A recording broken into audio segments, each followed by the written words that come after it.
ఖురాన్ సూరహ్ అన్ నమల్ ఆధారంగా కథా ప్రారంభం.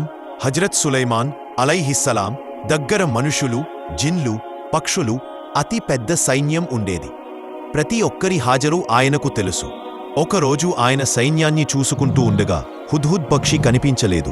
సులైమాన్ అలైహిస్సలాం కోపంతో అన్నారు, హుద్హుద్ సరైన కారణం చెప్పకపోతే నేను దానిని కఠినంగా శిక్షిస్తాను. హుద్హుద్ తెచ్చిన వార్త కొంతసేపటికి హుద్హుద్ ఎగిరుకుంటూ వచ్చి ధైర్యంగా ఇలా చెప్పింది, నేను మీకు తెలియని విషయాన్ని చూశాను. నేను సబా అనే దేశానికి వెళ్ళాను. అక్కడ ఒక రాణి బిల్కీస్ రాజ్యం చేస్తుంది. ఆమె గురించి ఇలా చెప్పింది, ఆమెకు పెద్ద రాజ్యం ఉంది, బలమైన సైన్యం ఉంది, ఆమె సింహాసనం ప్రపంచంలో అద్భుతమైన వాటిలో ఒకటి. కాని ఆమె ప్రజలతో కలిసి సూర్యుడిని పూజిస్తుంది. ఇది వినగానే సులైమాన్ అస్సలాము అలైకుం కి బాధ వేసింది. ఎంత పెద్ద రాజ్యం ఉన్నా అల్లాహ్ని వదిలి సూర్యపూజ చేస్తుందారని. సులైమాన్ అలైహి అస్సలాం వెంటనే ఒక లేఖ రాశారు మరియు హుద్హుద్ని పంపారు. ఈ లేఖ రాణి బిల్కీస్కి ఇవ్వు, ఆమె ఏమి చెబుతుందో చూసిరా. రాణి బిల్కీస్కి లేఖ చేరింది. హుద్హుద్ ఎగిరి వెళ్లి రాణి ముందు లేఖను పడేసింది.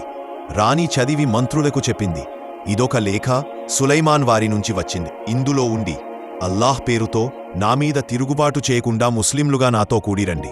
రాణి బిల్కీస్ మంత్రులను అడిగింది, మేము యుద్ధానికి సిద్ధంగా ఉన్నాం, కానీ నిర్ణయం మీది.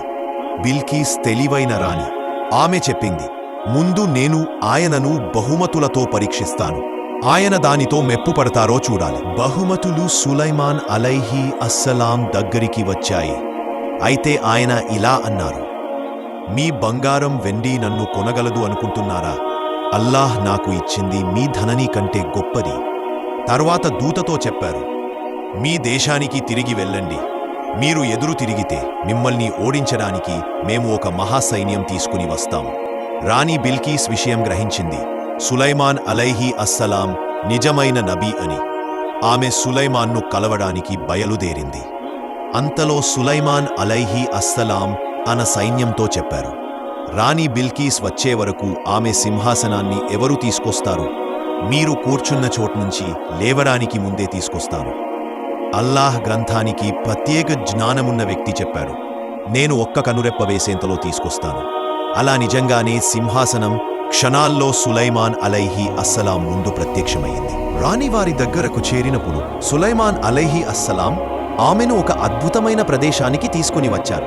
ఆ ప్రదేశంలో కోట అద్భుతంగా, అందులోని నేలంతా క్లీన్గా అద్దంలాగా మెరుస్తూ ఉండేది. ఆమె దానిని నీరు అనుకుని దుస్తులు పైకెత్తింది. సులైమాన్ అలైహి అస్సలాం అన్నారు, ఇది నీరు కాదు, కంచునేల. బిల్కీస్ ఆశ్చర్యపోయింది. అల్లాహు శక్తి, సులైమాన్ జ్ఞానం చూసి ఆమె నిజాన్ని గ్రహించింది. ఆమె అల్లాహ్ ముందు సమర్పణగా చెప్పింది, ఓ నా ప్రభు, నేను నామీదనే అన్యాయం చేసుకున్నాను.